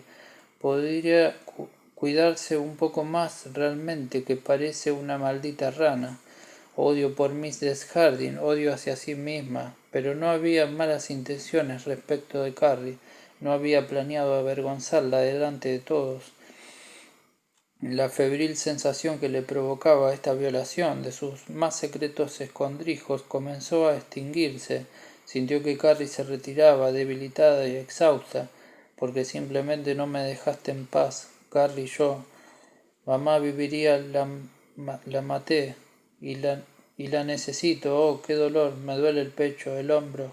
Oh, que venga mi madre, Carrie. Yo no sabía cómo terminar ese pensamiento, nada con qué completarlo. Sue se sintió de pronto abrumada por el terror, el peor de todos, porque no sabía qué nombre darle. Ese ser estrafalario que sangraba sobre el sucio y grasiento asfalto parecía de pronto insignificante y horrible en su dolor y su agonía. Oh, mamá, tengo miedo, mamá, mamá. Sue intentó retirarse, desasir su mente, permitir a Carrie por lo menos la intimidad de su propia muerte, pero no pudo. Sintió que moría ella misma y no quería ver esa anticipación de su propia agonía. Carrie, déjame. Mamá, mamá, mamá. El alarido mental logró un crescendo de un arranque increíble, y luego de pronto se desvaneció. Durante un momento Sue sintió como si estuviese viendo desaparecer una llama por un túnel largo, oscuro y a una vertiginosa velocidad. Se muere, Dios mío, estoy sintiendo cómo se muere. Y luego la luz había desaparecido y su último pensamiento consciente fue: mamá, lo siento, ¿dónde? Y se extinguió, y Sue quedó conectada con la vacía frecuencia de las terminaciones nerviosas que tardarían horas en morir. Tambaleándose, se alejó del lugar con las manos extendidas hacia adelante, como una ciega, en dirección al borde del aparcamiento. Tropezó con la valla y cayó sobre el terraplén. Se incorporó y avanzó vacilante por el campo, que empezaba a llenar baches con míticos charcos de niebla. Los grillos cantaron tontamente y un papaígo, alguien se está muriendo, lanzó un chillido en la quietud de la mañana. Echó a correr, respiraba hondo, corría para huir de Tommy, de los incendios y las explosiones, de Carrie, pero sobre todo huía del horror final, la luz del último pensamiento, arrastrada velozmente hacia el negro túnel de la eternidad, seguido por el vacío y estúpido zumbido de la prosaica electricidad. A pesar de que se resistía, la imagen comenzó a desvanecerse y dejó en su mente una oscuridad fresca y bendita. Se detuvo y se dio cuenta de que algo había comenzado a suceder. Estaba allí, en la mitad del campo, esperando la revelación. Su agitada respiración se hizo más lenta, como si de pronto hubiese quedado cogida en una espina, y súbitamente se desbordó en un alarido, el grito del que ha sido burlado, y sintió el lento flujo de la sangre menstrual que corría por sus muslos. Tercera parte. Después del naufragio. Del indicador eléctrico automático nacional de la Associated Press, viernes 5 de junio de 1979, Chamberlain, Maine. Fuentes oficiales nos informan desde Chamberlain que las víctimas ascienden a 400 y que hay 49 personas desaparecidas. Continúan las investigaciones relacionadas con Carrita White y el llamado fenómeno TC. Circulan insistentes rumores en el sentido de que la autopsia de la chica White habría revelado ciertas insólitas formaciones en el cerebelo. El gobernador del estado ha nombrado una junta de especialistas para que estudien el proceso que originó esta tragedia. Fin. 5 de junio, último despacho. The Lewiston Daily Sun, domingo 7 de septiembre, página 3. El legado de la telequinesia, tierras devastadas, corazones abrazados. Chamberlain, el baile de fin de curso ya pertenece a la historia. Durante siglos los sabios han dicho que el tiempo cura todas las heridas, pero el golpe que recibió esta pequeña ciudad del oeste de Maine puede ser mortal. Los barrios residenciales todavía están allí, custodiados por hermosos robles de 200 años, las construcciones de líneas modernas y las que conservan el antiguo estilo de Nueva Inglaterra, de la calle Morin y de Brickyard Hill, no han sufrido daños y se ven tan cuidados como siempre. Pero todo ese idílico paisaje está situado junto a un campo ennegrecido y arrasado, y en muchas de estas elegantes casas hay un letrero que dice "se vende", colocado sobre el césped, sobre la puerta de las que todavía se están ocupadas. Cuelga una corona negra. Los vecinos de la ciudad ya se han acostumbrado a ver todo tipo de camiones de mudanzas circular por sus calles. La principal industria de la ciudad, la fábrica de tejidos Chamberlain, no fue tocada por el incendio que arrasó gran parte de la población durante esos 2 días de mayo, pero ha estado trabajando con un solo turno desde el 4 de julio y, según afirma Mills Williams A. Chambliss, director de la fábrica, es muy posible que se produzcan mayores reducciones. Tenemos pedidos, manifestó Mills Chambliss, pero no se puede hacer funcionar una industria sin obreros que echen a andar las máquinas. No los tenemos. Desde el 15 de agosto se han retirado 34 hombres. Lo único que podemos hacer por el momento es cerrar la sección de teñidos y enviar el material a otra industria. No quisiéramos despedir a nuestros obreros, pero se trata de un problema de supervivencia económica. Roger Fearon vive en Chamberlain desde hace 22 años y ha trabajado en la fábrica de tejidos durante 18 de esos años. Comenzó como ensacador y ganaba 73 centavos por hora. Actualmente es encargado de la sección de teñidos y sin embargo no parece impresionado por la posibilidad de quedarse sin trabajo. Perdería un buen salario, dijo Fearon, no es para tomarlo a la ligera. Ya lo he conversado con mi mujer. Podríamos vender la casa, vale fácilmente unos $20,000, y aunque probablemente no nos den ni la mitad de eso, lo más seguro es que la pongamos en venta. No nos importa, en realidad no queremos seguir viviendo en Chamberlain, llámelo como quiera, pero la ciudad ya no es buena para nosotros. Fearon no es el único. Henry Kelly, propietario de una cigarrera y cafetería llamada Kelly Fruit, que la noche del baile quedó destruida por el fuego, no piensa volver a edificar. Los chicos han desaparecido, dice con un encogimiento de hombros. Si la abriera otra vez me encontraría con demasiados fantasmas en los rincones. Voy a retirar el dinero del seguro y me voy a ir a vivir a San Petersburgo. Una semana después de que el tornado del 54 pasara por Worcester, dejando su huella de destrucción y muerte, el aire se vio invadido por el ruido de los martillos, el olor de la madera nueva y una sensación de optimismo y de fe en la capacidad del hombre para recuperarse. No existe nada de eso en Chamberlain este otoño. Solamente han quitado los escombros de la carretera principal. Los rostros que uno encuentra están llenos de una sombría desesperanza.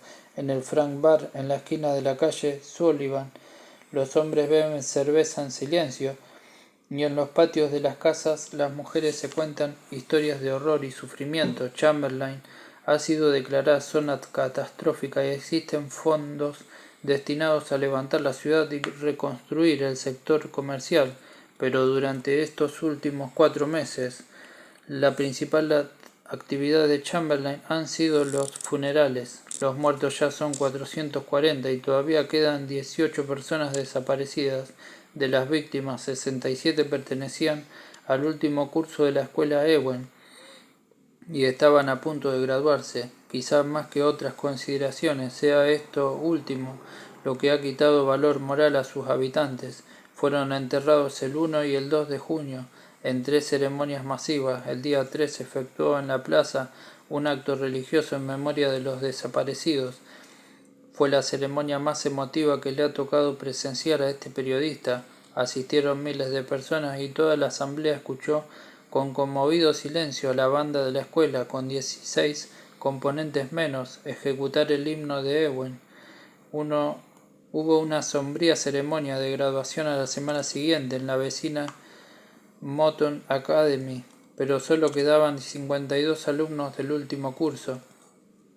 Harry Stample, el encargado del discurso de despedida, prorrumpió en lágrimas en la mitad de la lectura y no pudo continuar. No hubo fiesta después de la ceremonia, los alumnos simplemente cogieron sus diplomas y después se marcharon en silencio a su casa.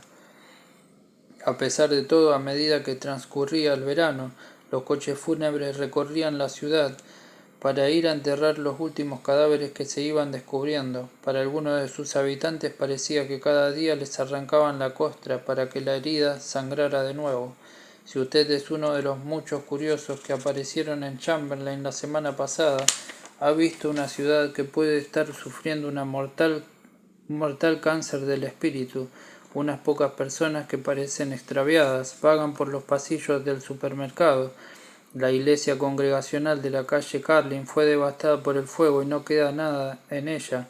La iglesia católica de la calle Helm no ha sufrido daños y la cuidada iglesia metodista en un extremo de la calle Main, aunque chamuscada por el fuego, se encuentra en perfecto estado. Sin embargo, la asistencia ha sido escasa. Los ancianos aún se sientan en los bancos de la plaza de los tribunales, pero ya no tienen interés en echar una partida de damas o entablar una conversación. La impresión general hace pensar en un pueblo que espera la muerte. En estos días no basta decir que Chamberlain no volverá a ser el mismo. Decir simplemente que no volverá puede estar más cerca de la verdad. Extracto de una carta del 9 de junio, enviada por Miss Henry Gray, el rector de la escuela Ewen, a Miss Pepper Peapod, superintendente de educación. Por lo tanto, creo que no puedo continuar en mi cargo, sintiendo que esa tragedia se podría haber impedido si yo hubiese tenido un poco más de previsión. Me permito rogarle que acepte mi renuncia a partir del 1 de julio, si usted lo tiene a bien. Extracto de una carta del 11 de junio enviada por Rita Harding, profesora de educación física, a Miss Henry Gray. Y no renovaré el contrato, creo que preferiría suicidarme antes que volver a enseñar. Por las noches me quedo pensando si solo me hubiese acercado a esa chica, si solo. Frases que aparecieron pintadas sobre el césped del sitio donde estuvo el apartamento de la familia White. Carrie White arde en el infierno por sus pecados, Cristo nunca falla. De telequinesia, análisis y consecuencias por el decano McGuffin, publicado por Science Yearbook, 1981. Para concluir, quisiera señalar el grave riesgo que están corriendo las autoridades al enterrar el caso de Carrie White bajo una montaña de papeleo burocrático, y me estoy refiriendo específicamente a la llamada Comisión White. El deseo de algunos políticos de considerar la telequinesia como un fenómeno aislado e irrepetible me parece comprensible, pero no aceptable. En términos genéticos, la posibilidad de un nuevo caso es de un 99%. Ha llegado el momento de planificar y prepararse para lo que... De expresiones idiomáticas explicadas, una guía para los padres por John Combs, Nueva York, The Lighthouse Press, 1985. Soltar a Carrie, causar violencia o destrucción, confusión, carnicería, provocar incendios, de Carrie White. De explosión en las sombras, página 201. En otra parte de este libro se ha hablado de una página de un cuaderno de Carrie White en el que unos versos de Bob Dylan, el famoso poeta del rock de los años 60, aparecían escritos repetidas veces, casi con desesperación. Podría resultar apropiado terminar este libro con unos versos de otra canción de Dylan, versos que podrían servir de epitafio a Carrie. Quisiera escribirte una melodía tan simple que te impidiera, querida amiga, enloquecer, que te tranquilizara y extinguiera el dolor de tu conocimiento inútil y sin sentido. De Me llamo Snell, página 98. El libro ya está terminado, espero que se venda bien para poder irme a un lugar donde nadie me conozca. Quiero revisar todo lo ocurrido y decidir qué voy a hacer. entre este momento y la hora en que mi luz se aleje por un largo túnel hacia la oscuridad. De las conclusiones de la Comisión Investigadora del Estado de Maine en relación con los sucesos ocurridos del 27 y 28 de mayo en Chamberlain, Maine, y por lo tanto debemos concluir que aunque la autopsia practicada reveló algunos cambios celulares que pueden indicar la presencia de algún poder paranormal, no existe ninguna razón para creer en la posibilidad de que el caso se repita. Fragmento de una carta del 3 de mayo de 1988 enviada por Amelia Jenks, Royal Knob, Tennessee, a Sandra Jenks, Macon, Georgia. Y tu sobrinita crece cuarta por noche y para tener 2 años está muy grande y tiene los ojos azules como su papi y el pelito rubio mío, pero seguramente se le va a poner oscuro, pero de todos modos es muy bonita y cuando está durmiendo a veces cuánto se parece a nuestra mamá. El otro día la tenía sentada en la tierra al lado de la casa. Yo me asomé y vi la cosa más rara. Estaba jugando con las bolitas de su hermano, pero se estaban moviendo solas. Ella se moría de risa, pero yo estaba un poco asustada. Algunas de las bolitas subían y bajaban. Me hizo acordarme de la abuela. ¿Te acuerdas cuando vino la policía buscando a Pete y las pistolas le salieron volando de las manos y la abuela no paraba de reírse y podía hacer que la mecedora se moviera sola aunque no estuviera sentada?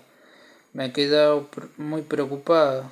Ojalá que la niña no sufra esos ataques que le daba a la abuela, ¿te acuerdas?